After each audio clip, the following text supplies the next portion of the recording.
ಕಿತ್ತಂಡೂರು ವೆಂಕಟರಾಮ್ ಅವರ ಸಾರಥ್ಯದಲ್ಲಿ ನಡೆಯುತ್ತಿರುವ ಪಂಚ್ ಟಿವಿಗೆ ಸ್ವಾಗತ. ಕೋಲಾರದಲ್ಲಿ ನಿರ್ಮಾಣ ಹಂತದಲ್ಲಿರುವ ಅತ್ಯಾಧುನಿಕ ಕುರುಬ ಸಮಾಜದ ಹಾಸ್ಟೆಲ್ ನಿರ್ಮಾಣಕ್ಕೆ ಕೊರತೆ ಇರುವ ಅನುದಾನವನ್ನು ಬಿಡುಗಡೆ ಮಾಡಲು ಮಾಜಿ ಸಚಿವ ಆರ್ ವರ್ತೂರ್ ಪ್ರಕಾಶ್ ಅವರು ಮುಖ್ಯಮಂತ್ರಿಗಳ ಮಾಧ್ಯಮ ಸಲಹೆಗಾರರಾದ ಕೆವಿ ಪ್ರಭಾಕರ್ ಅವರಲ್ಲಿ ಮನವಿ. ಕನಕ ನೌಕರರ ಸಂಘದಿಂದ 200 ವಿದ್ಯಾರ್ಥಿಗಳಿಗೆ ಪ್ರತಿಭಾ ಪುರಸ್ಕಾರ. ಕನಕ ನೌಕರರ ಸಂಘ ಜಿಲ್ಲಾ ಸಮಿತಿಯು ಎಸ್ಎಸ್ಎಲ್ಸಿ ಮತ್ತು ಪಿಯುಸಿಯಲ್ಲಿ ಅತಿ ಹೆಚ್ಚು ಅಂಕ ಗಳಿಸಿದ ಜಿಲ್ಲೆಯ 200 ವಿದ್ಯಾರ್ಥಿನಿಯರನ್ನು ಗುರುತಿಸಿ ಪ್ರತಿಭಾ ಪುರಸ್ಕಾರ ಕಾರ್ಯಕ್ರಮವನ್ನು ನಗರದ ಟಿ ಚೆನ್ನಯ್ಯ ರಂಗಮಂದಿರದಲ್ಲಿ ಭಾನುವಾರ ಏರ್ಪಡಿಸಲಾಗಿತ್ತು. ಮುಖ್ಯ ಅತಿಥಿಗಳಾಗಿ ಕಾಗಿನೆಲೆ ಗುರುಪೀಠ ಮೈಸೂರು ಶಾಖಾ ಮಠದ ಶ್ರೀ ಶಿವಾನಂದಪುರಿ ಸ್ವಾಮೀಜಿ, ಮುಖ್ಯಮಂತ್ರಿಗಳ ಮಾಧ್ಯಮ ಸಲಹೆಗಾರರಾದ ಕೆವಿ ಪ್ರಭಾಕರ್, ಮಾಜಿ ಸಚಿವ ಆರ್ ವರ್ತೂರ್ ಪ್ರಕಾಶ್, ಕೊಪ್ಪಳ ವಿಶ್ವವಿದ್ಯಾನಿಲಯದ ಕುಲಪತಿ ಬಿಕೆ ರವಿ, ಕರ್ನಾಟಕ ರಾಜ್ಯ ಪ್ರದೇಶ ಕುರುಬರ ಸಂಘದ ನಿರ್ದೇಶಕರಾದ ಅಪ್ಪಯ್ಯಗೌಡ ಸರಸ್ವತಿ, ಕೋಲಾರ ಜಿಲ್ಲಾ ಕುರುಬರ ಸಂಘದ ಅಧ್ಯಕ್ಷ ತಂಬಳ್ಳಿ ಮುನಿಯಪ್ಪ, ಪ್ರಧಾನ ಕಾರ್ಯದರ್ಶಿ ನಡುಪಳ್ಳಿ ಕೃಷ್ಣಮೂರ್ತಿ, ಪೊಲೀಸ್ ವೃತ್ತ ನಿರೀಕ್ಷಕ ಸಂಜೀವಯ್ಯ, ಸರ್ಕಾರಿ ನೌಕರರ ಸಂಘದ ನಿಕಟಪೂರ್ವ ಜಿಲ್ಲಾ ಅಧ್ಯಕ್ಷ ಮಂಜುನಾಥ್, ನಗರಸಭಾ ಸದಸ್ಯರಾದ ಮಂಜುನಾಥ್, ಸೋಮಶೇಖರ್, ಜನಾರ್ದನ್, ತ್ಯಾಗರಾಜ್, ರಾಮಚಂದ್ರಪ್ಪ, ಹರೀಶ್ ಮುಂತಾದ ಮುಖಂಡರು ಹಾಜರಿದ್ದರು. ರಮಾ ಪ್ರಾರ್ಥನೆ ಮಾಡಿದ್ರು, ರಾಮೇಗೌಡ ಸ್ವಾಗತಿಸಿದ್ರು, ಕೊಂಡರಾಜನಹಳ್ಳಿ ಮಂಜುಳಾ ನಿರೂಪಣೆ ಮಾಡಿದ್ರು, ವಾಗ್ದೇವಿ ನಾಟ್ಯ ಕಲಾ ವಿದ್ಯಾರ್ಥಿಗಳು ಮತ್ತು ಹರ್ಷಿತ್ ರವರಿಂದ ಹಾಡುಗಾರಿಕೆ ಮತ್ತು ಭರತನಾಟ್ಯ ನಡೆಸಿಕೊಟ್ಟರು.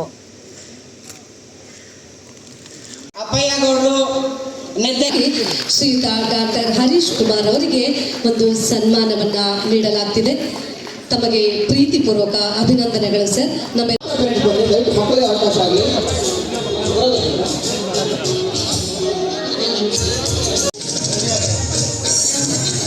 ಎಲ್ಲ ಮಕ್ಕಳಿಗೂ ಜೋರು ಚಪ್ಪಾಳೆ ಅಭಿನಂದಿಸಿ.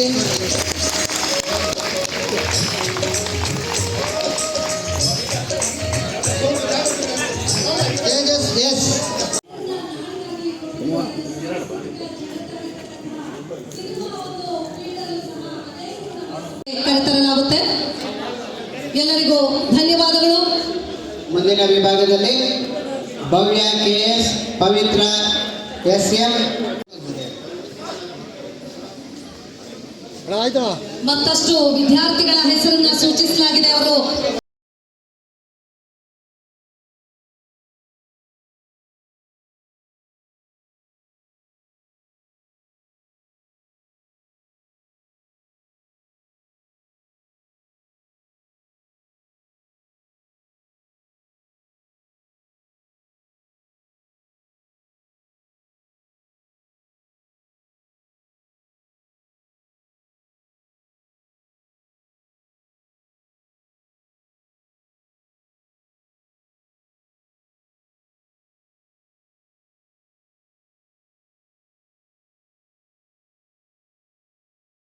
ಮಾರ್ಗದರ್ಶನದಲ್ಲಿ ಕುರುಬ ಶಿಕ್ಷಕರ ಸಂಘ ಅಂತ ಒಂದು ಸಂಘವನ್ನು ಮಾಡಿಕೊಂಡ್ವಿ. ಆ ಸಂಘದ ಅಡಿಯಲ್ಲಿ ನಮ್ಮ ಈಗೇನು ವೇದಿಕೆ ಮೇಲೆ ಆಸೀನರಾದ ಕೆ ಮಂಜುನಾಥ್ ಅವರು, CN ಗೋವಿಂದಪ್ಪನವ್ರು ಬರಬೇಕಾಗಿತ್ತು, ಕಾರಣಾಂತರ ಬಂದಿಲ್ಲ. ಅವರು PO ಆಗಿದ್ದಾರೆ ಚಿಂತಾಮಣಿಯಲ್ಲಿ. ಅವರು ಮತ್ತೆ ನಾರಾಯಣ ಸ್ವಾಮಿ ಸರ್ ಅಂತಿದ್ರು ಲೆಕ್ಚರರ್, ಈಗ ಅವರು ಮೋಸ್ಟ್ಲಿ ಬೆಂಗಳೂರಲ್ಲಿದ್ದಾರೆ. ಅವರ ಒಂದು ಮುಖಂಡತ್ವದಲ್ಲಿ ಮತ್ತೆ ಕನಕ ನೌಕರರ ಸಂಘ ಅಂತ 1998ರಲ್ಲಿ ಮತ್ತೆ ಅದನ್ನು ಹೆಸರು ಬದಲಾಯಿಸ್ಕೊಂಡ್ವಿ. ಕೆಲವು ಹಿರಿಯರ ಮಾತಿನಂತೆ ಕುರುಬ ಶಿಕ್ಷಕರ ಸಂಘ ಮುಂದೆ ಬರ್ತಕ್ಕಂಥ ದಿನಗಳಲ್ಲಿ ಒಳ್ಳೇದಾಗ್ತದೆ ಅನ್ನುವಂಥ ಮಾತನ್ನ ಹೇಳ್ತಾ, ಇಷ್ಟೊಂದು ನಾವು ಜನಸಂಖ್ಯೆಯಲ್ಲಿ ಇದ್ರೂ ಕೂಡ ಇನ್ನೂ ನಾವು ಕಣ್ಣು ಬಿಡದೇ ಇರುವಂಥ ಅನೇಕ ಕ್ಷೇತ್ರಗಳಿದ್ದಾವೆ. ಸಂಶೋಧನೆಯಲ್ಲಿರ್ಬೋದು, ಸ್ಪೇಸ್ ಇಂಜಿನಿಯರಿಂಗ್ ಅಲ್ಲಿ ಇರ್ಬೋದು, ಬೇಕಾದಷ್ಟು ಕ್ಷೇತ್ರಗಳು ನಾವು ಇನ್ನೂ ಕೂಡ ಆರಂಭ ಮಾಡೇ ಇಲ್ಲ. ಆ ನಿಟ್ಟಿನಲ್ಲಿ ಇವತ್ತಿನ ವಿದ್ಯಾರ್ಥಿಗಳು ಕಷ್ಟಪಟ್ಟು ಓದಬೇಕು, ಮತ್ತೆ ಬೇರೆ ಬೇರೆ ಅವಕಾಶಗಳು ಎಲ್ಲಿದ್ದಾವೆ ಅನ್ನೋದ್ರ ಬಗ್ಗೆ ನೀವು ತಿಳ್ಕೊಂಡು ಆ ಪರೀಕ್ಷೆಗಳನ್ನ ತಗೊಂಡು ತಯಾರಾಗಿ ನೀವು ಕಷ್ಟಪಟ್ಟು ಓದಿದ್ರೆ ಖಂಡಿತ ಮುಂದೆ ಬರ್ತಕ್ಕಂಥ ದಿನಗಳಲ್ಲಿ ಇನ್ನು ಒಳ್ಳೆ ಅವಕಾಶಗಳು ನಿಮಗೆ ಸಿಗ್ತದೆ. ಬಾಬಾ ಸಾಹೇಬ್ ಅಂಬೇಡ್ಕರ್ ಅವರು ಏನು ಹೇಳ್ತಾರೆ, ಶೋಷಿತ ವರ್ಗಗಳು, ಅವಕಾಶ ವಂಚಿತ ಸಮುದಾಯಗಳು ಎಲ್ಲಿ ತನಕ ತೀರ್ಮಾನ ಕೈಗೊಳ್ಳ ಜಾಗಗಳಲ್ಲಿ ನಾವು ಕೂರೋದಿಲ್ಲ. ಯಾರೂ ಚಿನ್ನದ ತಟ್ಟೆಯಲ್ಲಿ ನಿಮಗೆ ಪ್ರಜಾಪ್ರಭುತ್ವದ ವ್ಯವಸ್ಥೆಯಲ್ಲಿ ಯಾವ ಸ್ಥಾನಮಾನನ, ಯಾವ ಅಧಿಕಾರವನ್ನು ನಮಗೆ ಕೊಡೋದಿಲ್ಲ. ತೀರ್ಮಾನ ಕೈಗೊಳ್ಳುವ ಜಾಗಗಳಲ್ಲಿ ಎಲ್ಲಿ ತನಕ ನಮ್ಮ ಪ್ರತಿನಿಧಿಗಳು ನಾವು ಕೂರೋದಿಲ್ಲ, ಅಲ್ಲಿ ತನಕ ಈ ಶೋಷಿತ ವರ್ಗಗಳ ಏಳಿಗೆ ಬಹಳ ಕಷ್ಟ ಸಾಧ್ಯ ಈ ಪ್ರಜಾಪ್ರಭುತ್ವದಲ್ಲಿ ಅನ್ನೋದನ್ನ ಯಾವ ಸಂದರ್ಭದಲ್ಲೂ ನಾವು ಮರಿಬಾರದು. ಆ ಆ ನಿಟ್ಟಿನಲ್ಲಿ ಇವತ್ತಿನ ಯುವ ಪೀಳಿಗೆ ನಾವು ತಯಾರಾಗಬೇಕಾಗಿದೆ. ನಮ್ಗಿರ್ತಕ್ಕಂಥ ಮೀಸಲಾತಿ ಏನು, ಯಾವ ಸೌಲಭ್ಯ ಇದೆ. ಇವತ್ತಿನ ಜನರೇಷನ್ ಏನಾಗ್ಬಿಟ್ಟಿದೆ ಅಂದರೆ ಟೆಕ್ನಾಲಜಿಕಲಿ ಓರಿಯೆಂಟೆಡ್ ಆಗ್ತಾ ಇದ್ದೇವೆ.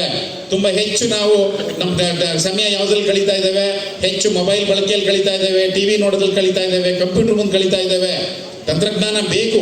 ತಂತ್ರಜ್ಞಾನವನ್ನು ನೀವು ಎಷ್ಟು ಅರ್ಥಪೂರ್ಣವಾಗಿ ಎಷ್ಟು ಮಟ್ಟಿಗೆ ಬಳಸ್ತೀರಿ ಅನ್ನುವಂಥದ್ದು ಬಹಳ ಮುಖ್ಯ. ಬಟ್ ಬರೀ ತಂತ್ರಜ್ಞಾನದ ಜೊತೆಗೆ ಹೋಗಿ ದಾನಾರ್ಜನೆಯನ್ನು ನೀವು ಮಾಡದಿದ್ರೆ ಬಂಧುಗಳೇ, ಮುಂದಿನ ದಿನಗಳು ಬಹಳ ಕಷ್ಟ ಆಗ್ತದೆ. ಆ ನಿಟ್ಟಿನಲ್ಲಿ ಇವತ್ತಿನ ದಿವಸ ನಾವು ತಂತ್ರಜ್ಞಾನವನ್ನೂ ಪಡಿಬೇಕು, ಜ್ಞಾನವನ್ನೂ ಪಡಿಬೇಕು. ಬರ್ತಕ್ಕಂಥ ಎಲ್ಲ ಸವಾಲುಗಳನ್ನು ಎದುರಿಸ್ತಕ್ಕಂಥ ನೈತಿಕ ಸ್ಥೈರ್ಯವನ್ನು ನಾವು ಬೆಳೆಸ್ಕೊಂಡಾಗ ಮಾತ್ರ ಬಹುಶಃ ಮುಂದೆ ಬರ್ತಕ್ಕಂಥ ದಿನಗಳಲ್ಲಿ ಬಲಿಷ್ಠ ರಾಜ್ಯವನ್ನು, ಬಲಿಷ್ಠ ರಾಷ್ಟ್ರವನ್ನು ಕಟ್ಟತಕ್ಕಂಥ ನಿಟ್ಟಿನಲ್ಲಿ ಶಿಕ್ಷಣ ಇರ್ಬೋದು, ಹಲವಾರು ಕ್ಷೇತ್ರಗಳಲ್ಲಿ ನಮ್ಮ ಸಮುದಾಯದ ಮಕ್ಕಳು ಮುಂದೆ ಬರ್ತಾ ಇರೋಂಥದ್ದು ಇದು ಬಹಳ ಗಮನಾರ್ಹವಾದ ಸಂಗತಿ. ಯಾಕೆ ಅಂತಂದರೆ ಶಿಕ್ಷಣ ನಮ್ಮನ್ನು ಸ್ವಾಭಿಮಾನಿಗಳನ್ನಾಗಿ ಮಾಡ್ತದೆ. ಶಿಕ್ಷಣ ನಮ್ಮನ್ನು ಶೋಷಣೆಯಿಂದ ತಪ್ಪಿಸುತ್ತೆ ಅಂತ ಹಿರಿಯರು ಹೇಳ್ತಾ ಇದ್ರು. ಯಾಕೆಂದರೆ ಓದಿ ನಾವು ದೊಡ್ಡವರು ಆಗಬೇಕು ಅನ್ನೋದು ಒಂದೇ ಉದ್ದೇಶ ಇಟ್ಕೊಳ್ಬಾರ್ದು. ಓದಿ ವಿದ್ಯಾವಂತರ ಆಗೋದ್ರ ಜೊತೆಗೆ ನಮ್ಮ ತಂದೆ ತಾಯಿಗಳು ಏನು ಕನಸನ್ನು ಕಟ್ಕೊಂಡಿರ್ತಾರೆ ನಮ್ಮ ಬಗ್ಗೆ, ಅವರ ಕನಸನ್ನು ಈಡೇರಿಸಬೇಕು. ಜೊತೆಗೆ ನಮ್ಮ ಸಮಾಜದ ಬಗ್ಗೆ ಕೂಡ ನಾವು ತಿರುಗಿ ನೋಡಬೇಕು. ಸಮಾಜವನ್ನು ಕೂಡ ಒಟ್ಟೊಟ್ಟಿಗೆ, ನಮ್ಮ ಸಮುದಾಯವನ್ನು ಕೂಡ ಒಟ್ಟೊಟ್ಟಿಗೆ ತೆಗೆದುಕೊಂಡು ಹೋಗುವಂಥ ಕೆಲಸವನ್ನು ನಮ್ಮ ಇಂದಿನ ಪೀಳಿಗೆ ಯುವಜನತೆ ಮಾಡಬೇಕು ಅಂತ ನಾನು ಈ ಸಂದರ್ಭದಲ್ಲಿ ವಿನಮ್ರವಾಗಿ ಮನವಿಯನ್ನು ಮಾಡಿಕೊಳ್ತೇನೆ. ಕಳೆದ 10 ವರ್ಷಗಳು ಆಗಲಿಲ್ಲ.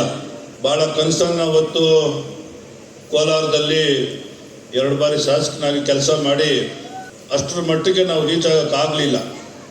ಯಾಕಂತ ಹೇಳಿದ್ರೆ ಆರ್ಥಿಕವಾಗಿ ಯಾರು ಮೇಲಿರ್ತಾರೆ ಅವ್ರ ಮಕ್ಕಳು ವಿದ್ಯಾವಂತರಾಗೋದು ಕಷ್ಟ. ಯಾರು ಆರ್ಥಿಕವಾಗಿ ಬಡವರು ಇರ್ತಾರೆ ಅವ್ರ ಮಕ್ಕಳಿಗೆ ವಿದ್ಯೆ ಅಂಟುತ್ತೆ, ಅವ್ರಿಗೆ ಎಲ್ಲ ರೀತಿಯಾದಂಥ ಸಹಕಾರ ಇರೋದಿಲ್ಲ. ನಾನು ಹಾಸ್ಟೆಲ್ ಕಟ್ಟಿ ಅವ್ರಿಗೆ 3 ಹೊತ್ತು ಒಳ್ಳೆ ಊಟ ಹಾಕಿ ಉಚಿತವಾದಂಥ ಶಿಕ್ಷಣ ಕೊಡಬೇಕು ಅಂತೇಳಿ ಕನಸ್ಕೊಂಡಿದ್ದೆ. 2008-13 2013ರಿಂದ 18 ಕುರಿ ಮೆಸ್ಕೊಂಡು ತೋಟದಲ್ಲಿದ್ದೆ ಸಿದ್ದರಾಮಯ್ಯನವರು ಮುಖ್ಯಮಂತ್ರಿ ಆದಾಗ. ನಾನು ಅವಾಗ ಅಲ್ಲಿ ಹೋಗ್ತಾ ಇರಲಿಲ್ಲ. ನಂದು ಕೂಡ ಭಾಳಷ್ಟು ತಪ್ಪುಗಳೈತೆ. ಆದರೂ ಕೂಡ ನಾನು ಯಾವುದಕ್ಕೂ ಕೂಡ ಕೇರ್ ಮಾಡದೆ ಮೊದಲನೇ ಸಾಲಲ್ಲಿ ಪೂರ್ತಿ ಜಿಲ್ಲಾಡಳಿತ ಕುಂಡಿಸ್ತಾ ಇದ್ದೆ. ಇವತ್ತು ಯಾರೂ ಒಬ್ಬರು ಕೂಡ ಇಲ್ಲ. ಹುಡುಕಿದ್ರು ಕೂಡ ನಮ್ಮ ಜಿಲ್ಲೆಯಲ್ಲಿ ಪ್ರಭಾಕರ್ ಸರ್ ಅವರೇ, ಯಾವ ಅಧಿಕಾರಿ ಕೂಡ ಇಲ್ಲ. DC ಇಂದ ಹಿಡಿದು ವಿಲೇಜ್ ಅಕೌಂಟೆಂಟು, SP ಇಂದ ಕಾನ್ಸ್ಟೇಬಲ್ವರೆಗೂ ನಾನು ಕುರುಬುರನ್ನೇ ಕುಂಡಿಸ್ತಾ ಇದ್ದೆ ಮೇಲೆ, ನಮ್ಮ ಜಾತಿಯವ್ರನ್ನ. ಇವತ್ತು ಟಾರ್ಚ್ ಹಾಕೋದು ಕೂಡ ಇಲ್ಲ. 1 ವರ್ಷ ಅವಧಿನಲ್ಲಿ ನಾನು BJPಗೆ ಸೇರಿದ ಮೇಲೆ ದೇವಸ್ಥಾನ ಉದ್ಘಾಟನೆ ಮಾಡಬೇಕು, ಬ್ರಾಹ್ಮಣರು 2 ಲಕ್ಷ ಕೇಳ್ತಾರೆ, ಅದು ನಾನು ನೋಡ್ಕೋತೀನಿ, ಇನ್ನು ಉಳಿದೆಲ್ಲ ಬೇರೆಯವ್ರು ನೋಡ್ಕೋತಾರೆ, ನೀವು ಊಟದ ಖರ್ಚು ನೋಡ್ಕೊಳ್ಳಿ ಸ್ವಾಮಿಗಳೇ ಅಂತ ಕಾರ್ಯಮಠದ್ದೇ ಆದ್ರೂ ನಾನು ನೋಡ್ಕೊಳ್ಳಲ್ಲಪ್ಪ. ಅವನಿಗೆ ಬ್ರಾಹ್ಮಣರಿಗೆ 2 ಲಕ್ಷ ಕೊಡೋ ತಾಕತ್ತುಂಟು. ಆದರೆ ಮಠಕ್ಕೆ ಬಂದಿರ್ತಾಗ ಭಕ್ತಾದಿಗಳಿಗೆ, ದೇವಸ್ಥಾನಕ್ಕೆ ಬಂದಿರ್ತಕ್ಕಂಥ ಭಕ್ತಾದಿಗಳಿಗೆ ಒಂದು ಊಟ ಕೊಡೋ ಇದು ಇಲ್ಲ, ಪ್ರಜ್ಞೆ ಇಲ್ಲ. ತಾಕತ್ತಿದೆ, ಪ್ರಜ್ಞೆ ಇಲ್ಲ. ಹೀಗೆ ನಾವು ಬ್ರಾಹ್ಮಣ ಸಂಸ್ಕೃತಿಯಲ್ಲಿ ಪೂರ್ತಿ ಮೂಢನಂಬಿಕೆ ಇರೋದರಿಂದ ಸಮಾಜದ ಗುರುಗಳನ್ನು ಕರ್ಕೊಂಡು ಪುಣ್ಯ ಕಾರ್ಯಗಳನ್ನು ಮಾಡಿದ್ರೆ ನೀವು ಸಮಾಜದಲ್ಲಿ ಧನ್ಯರಾಗ್ತೀರಾ, ಘನತೆವೆತ್ತ ಗೌರವಾನ್ವಿತ ವ್ಯಕ್ತಿಗಳಾಗ್ತೀರಾ. ಹಾಗಾಗಿ ಸಾಮಾಜಿಕ ಸೇವೆ ನೀವು ಮುಂದೆ ಬರಬೇಕು. ಸಮಾಜಕ್ಕೆ ನಾವು ಒಂದು ಹೆಜ್ಜೆ ಇಟ್ಟರೆ ಸಮಾಜಕ್ಕೆ ಏನು ಲಾಭ ಇದೆ, ಒಂದು ಹೆಜ್ಜೆ ಇಟ್ಟರೆ ನಮ್ಮ ಸಂಸಾರಕ್ಕೆ ಏನು ಅನುಕೂಲ ಇದೆ, ಇದೆಲ್ಲ ಆಲೋಚನೆ ಮಾಡಲ್ಲ ನಾವು. ಯಾರ್ದೋ ಒಂದು ಹಳೆಯ ಸಂಸ್ಕೃತಿಯನ್ನು ಭಾಳ ಜನನು ನಮ್ಮ ದೇವಸ್ಥಾನದ ಬೀರ್ಲಿಂಗ ಮೈಲಾರಲಿಂಗ ದೇವಸ್ಥಾನದ ಪೂಜಾರಿಗಳು ಲಿಂಗಾಯತರ ಹತ್ರ ದೀಕ್ಷೆ ತಗೊಂಡು ಪೂಜಾರಿ ಆಗ್ತಾರೆ.